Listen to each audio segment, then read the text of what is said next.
If you're a perfectionist, this is going to kill you, and it might kill your growth too. Perfectionism feels like proof you care, but it can quietly become a cage. Why do so many founders obsess over every single detail, and what does it actually cost us? When I think about this, I honestly think about so many different people in every level of business, whether you're just starting or whether you're running a multi-million-dollar brand.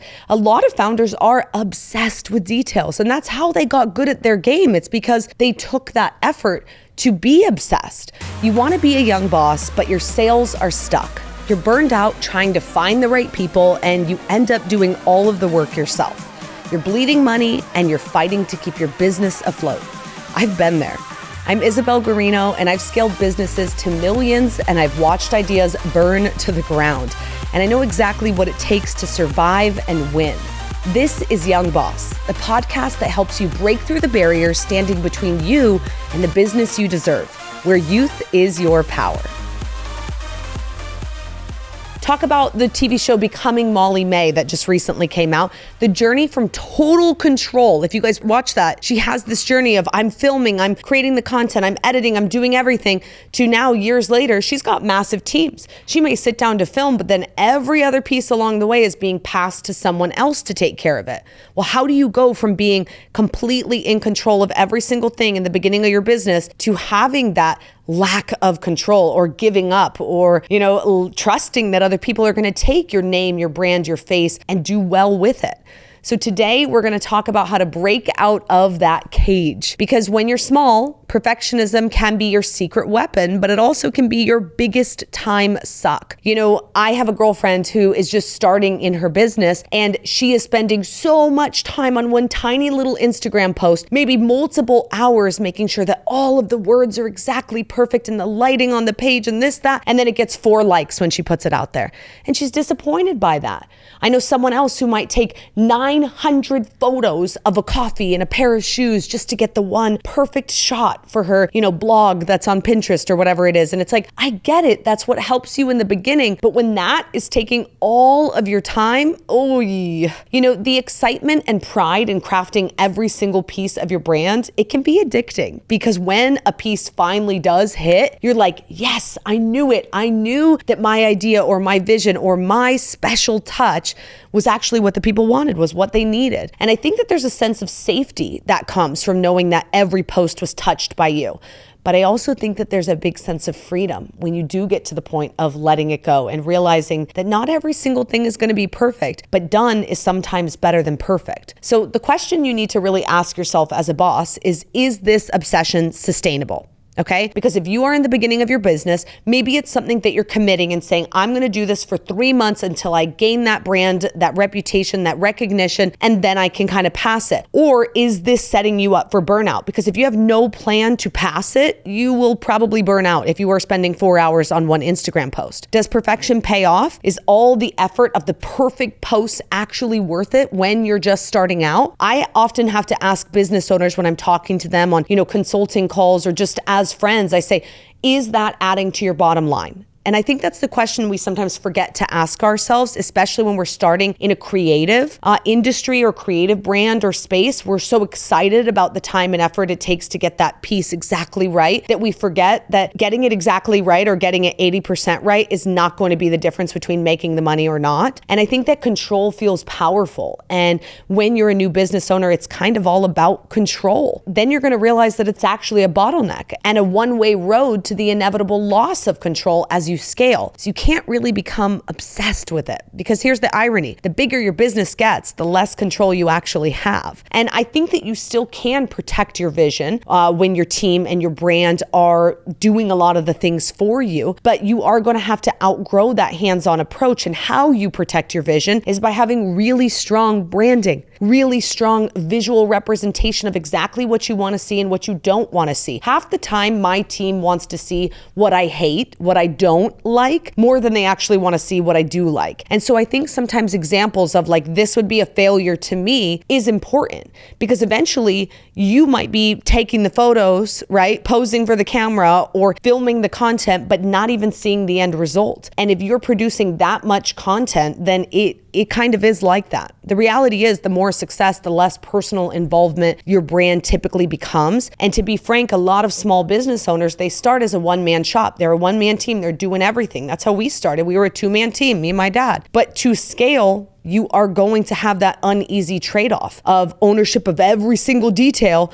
to getting to the place where you can say, okay, I can trust that I trained you well on this and you know what to do and you can go take ownership of that piece of this and go forward with it.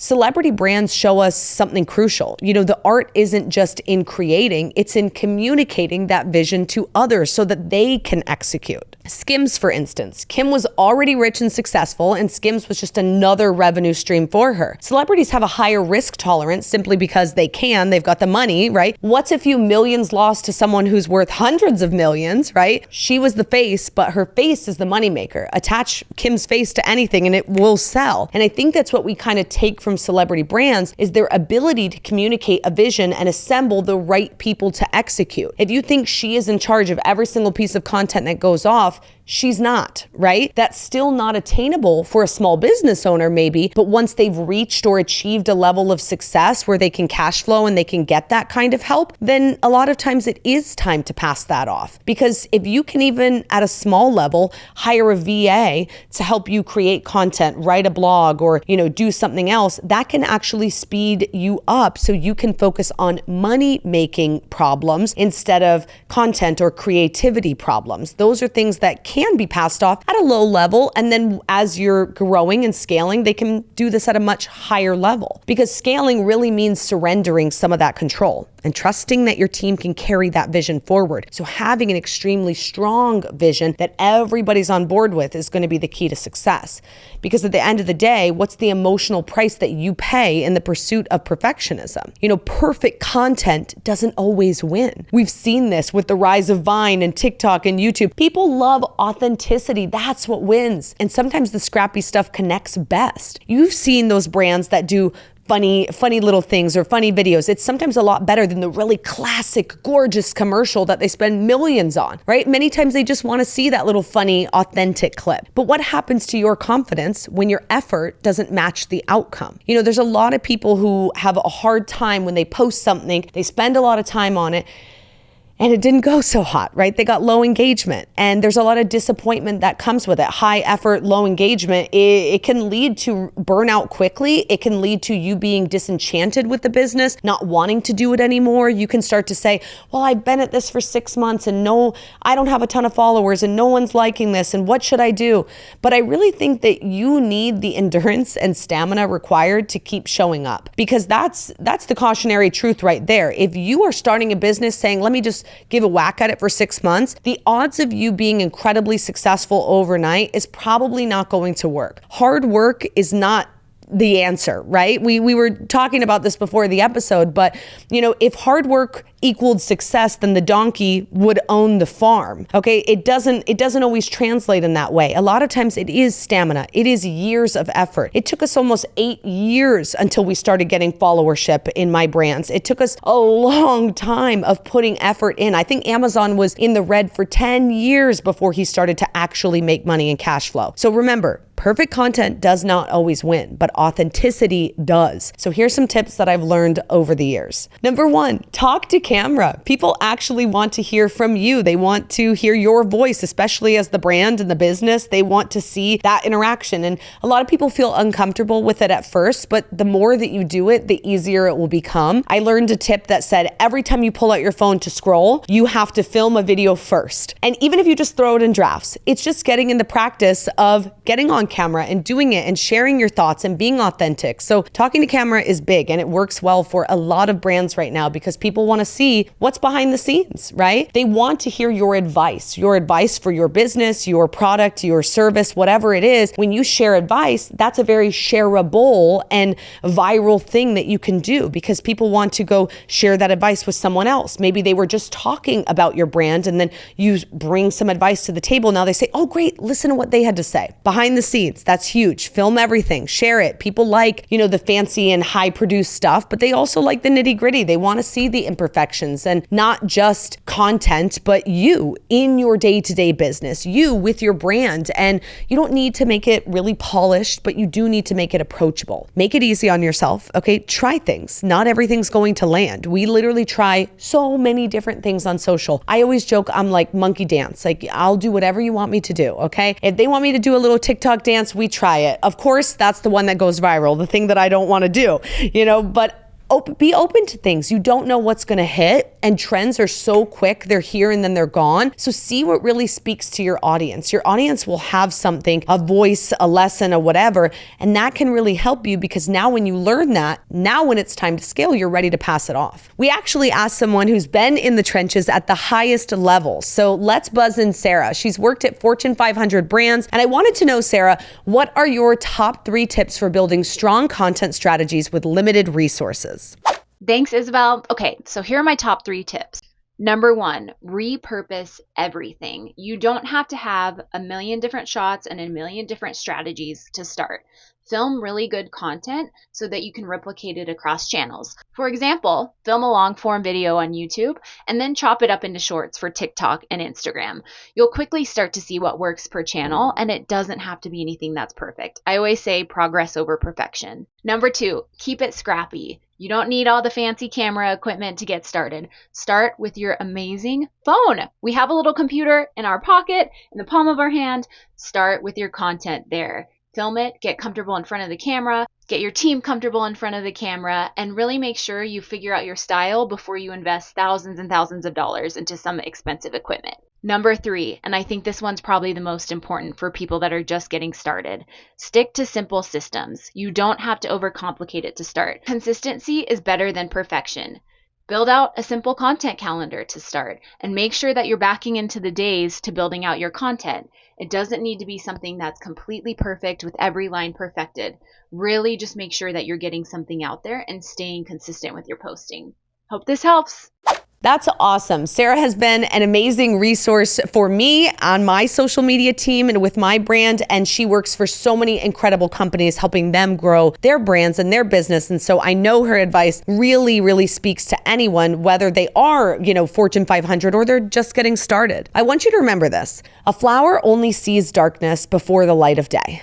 A lot of times when you're in business, you're like, everything is bleak, right? You're not making money and your posts aren't hitting and an employee leaves you or whatever it is. It is not the end, okay? Take a deep breath. Sometimes things are going to be dark for a long time and then boom, it will happen. But it's going to take that compounding effort. You have to keep showing up, not the polishing. And that's a trade-off that you're going to have to learn to accept. Is the time that you're spending polishing content moving the needle? Or is it just making you feel like you did something that day? If you're a new or small business owner, how do you identify how much time you should be spending on content? Personally, I don't think it should be too much, because unless it is proven that it's making you money, I think it's one of those things that you can clearly create the vision, create the board for what you want it to be, and then outsource it. We've had incredible social media strategists even on this channel. Maybe we'll drop their info in the show notes so you guys can check it out. But I don't want you to spend hours and hours and hours on posts, right? You have to understand that people at the top are not doing that. So what they are doing is casting an incredibly clear vision. So here's some important questions that you should be asking yourself. Is this the most impactful thing that I could be doing in my business? Is this going to add to the bottom line? If it is making you money, if every time you post, you make money, then keep on posting, baby. Do all you need to do. But every time you post, if it's not bringing you brand awareness, if it's not bringing you more followers or likes or whatever, and it's not moving the needle, then you need to spend the minimal amount of time on it and the maximum amount of time on what's going to move the needle, because you're not going to survive as a business if you don't have cash flow coming in. So you got to get to that profitability stage as fast as possible and stop worrying so much about the low likes, okay? Because high effort, low likes, it's a disaster, all right? Sometimes you have to ask yourself, like, how can I identify when perfectionism is actually fueling excellence versus when it's just procrastination? And I think sometimes that when you want to just spend some time on something and you know it's going to actually be worthwhile, it is worth you spending the time on it. But sometimes you want to spend the time on it because you actually want to avoid doing those things we just talked about, which is actually adding to your bottom line. Maybe that's you. Maybe you are the creative type and that's what you want to bring to the business.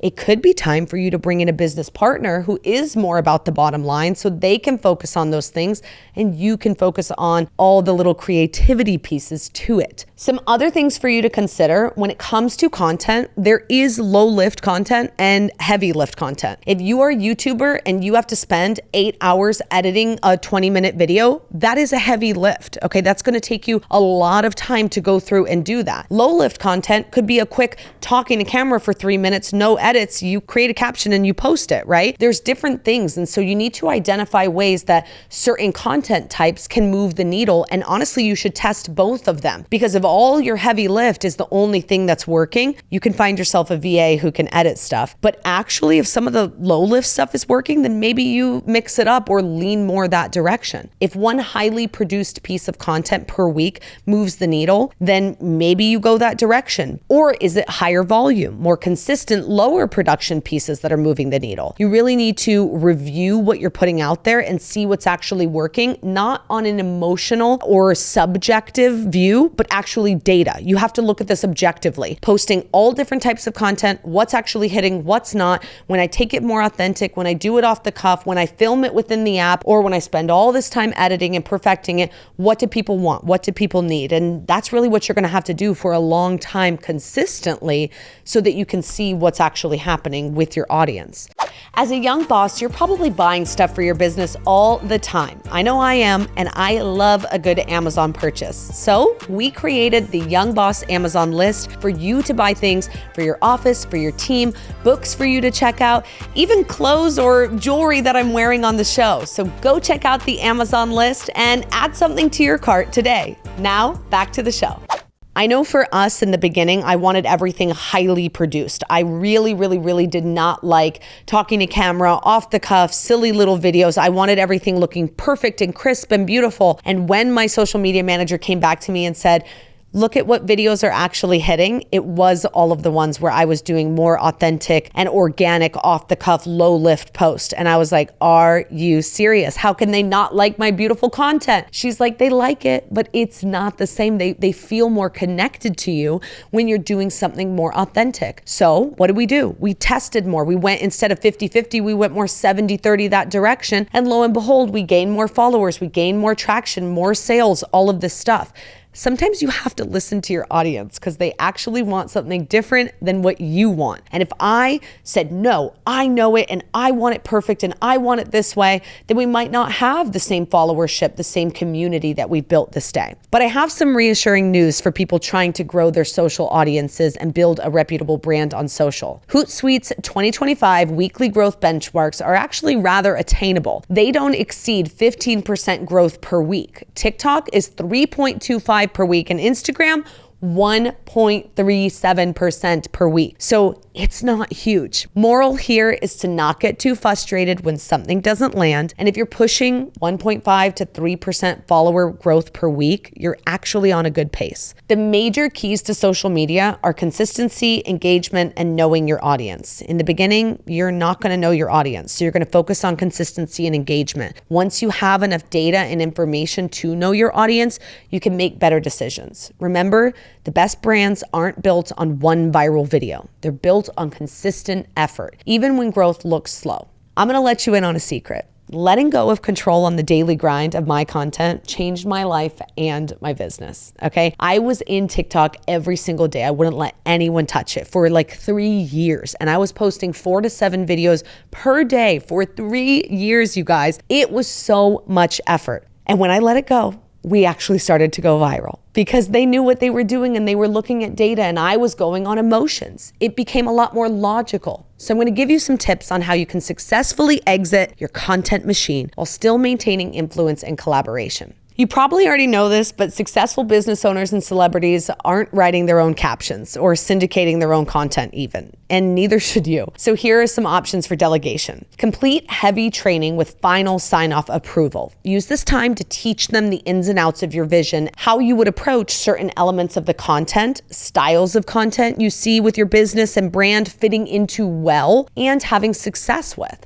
Try the you start, they finish method. Bring your ideas and vision to the table during regularly scheduled content meetings and allow them to bring your ideas and vision to life. Work collaboratively regarding approvals and feedback, but refrain from doing hands-on work at all costs. You've got to get out, delegate, and elevate, all right? You could also outsource altogether and hire somebody who's even better than you, who has a proven track record of scaling content arms of the business. This is somebody who you meet with a couple times to bring them up to speed on your brand, your vision, and your challenges and your goals. And then you kind of just let them cook. And that will really completely change your business and your life like it did mine. I want to share with you some things to keep in mind when handing off the social media or external brand comms. Have a very clear brand guide. What to do, what to not do, colors, fonts, photo direction, brand voice, tone. This is how you control when you're not in control. Protect the brand. I'm not telling you let them go crazy, okay? A brand guide will really help things stay in alignment. Share content that you like with your new content manager. Maintain involvement through sharing inspiration and other relevant key pieces. I am constantly sending my social girls, hey, I like this. Hey, this is cute. Hey, did you see this? It really helps them know and understand what's hot to me, what I'm thinking, and what direction I want to go so that they can decide if it's in brand alignment, let's go that direction. Let's test it out. Keep an open line of communication. This one's really important. Remember, you actually aren't the expert, and that's okay. You're the expert on your brand, but your new content person is going to need you as the expert on the brand, but they're the expert on the social media side of things. So let them be the expert. When you hire, just note that you're not giving up control. You're actually just changing how you exercise it. Set the vision, train them, and let them run with it. Just be sure to make sure that they have the stamina to finish the race and finish strong. Regardless of how you approach your content in the process of letting go, there's going to be an endurance component that you must be prepared to participate in. We've kind of talked about this on today's episode, but the reality is you have to show up and consistently. And that will look different depending on your overall approach to content creation and management, but you must maintain your presence in this bucket of your business because after all, it is your business that we're talking about. You know, I think that a conversation not a lot of business owners talk about is what keeps you going through seasons of low engagement and uncertainty, because even with an established brand, you will have times where all of a sudden you're getting a lot of low engagement on multiple videos. And I think that's the time where you can kind of dig back in, get creative and say, what is happening in the world? Maybe that's you listening to a new podcast or reading a new article on what's going on with the algorithm or testing a new strategy. This may be the time where you say, hey, highly produced is all we're doing and that's not working. So let's switch it up. Let's go another direction. I think it's actually the time that you get creative and you can kind of dive back in, but don't get so obsessed with it. There will be seasons of low engagement. It happens. So just take a deep breath and remember, consistency is everything. At the end of the day, you're building a community. And I think that social media is less about highlight reels and more about community when it comes to businesses. People aren't just following a brand to follow a brand. They're following a brand because they believe in what you stand for and they want to be a part of that community and that mission. And they want other people to see that they follow your brand because your brand matters to them and it means something and it's connecting to them. And if it isn't any of those things, they're not going to follow you or engage with you. So I think that's important. Keep in mind, you guys, I was listening to this episode of Club Shay Shay and Dave Portnoy said this little thing. He's like, hey, it took me 10 years to make my first million. And he's like, now I can make 5 million in a week. When I heard him say that, we've all heard this story before, right? The millionaire, the business owner who worked so long and lived in their in-laws' basement and was eating ramen for years and years and years. And then all of a sudden, poof, overnight, it just happened. But it was that stamina. It was that 10 years. I also want to say this, and not to be sad or to freak anybody out here, but there's about 100,000 other entrepreneurs who are still sitting in their in-laws' basement eating ramen with their wife who's about to divorce them because they don't actually believe in the vision anymore, right? There's a lot of people who may not make it. And sometimes it is consistency and it's really that pressure to just keep going, keep putting it out there. But a lot of times it's that You need to look at what's going on if it's not hitting for an extended period of time and see, is this what the market needs? Is this the direction we should be going, or do we need to pivot? In another episode, we talk about being evolutionary, not revolutionary. If something's not working, you might need to have that next drop in the bucket and continue on that evolutionary path on how you can make this brand actually work in the world. Nobody said being a business owner was sexy. Content can be, but stamina is not. But stamina is also the reason that anyone wins. So don't stop, because you could be that one person who makes it out. So how much control do you really need to feel proud of your work? And how much do you need to let go to grow? At the end of the day, you'll always feel the tension between control and scale. And that's part of being a builder, caring so deeply that you want your hands on every single detail. But as your business grows, so does your reality that you can't hold on to all of it forever. You're gonna have to hire, you're gonna have to outsource. But you get to decide where that line is. You get to choose where the pieces of the process light you up and which ones actually weigh you down. And those are the ones we want to offload. So take a moment to reflect.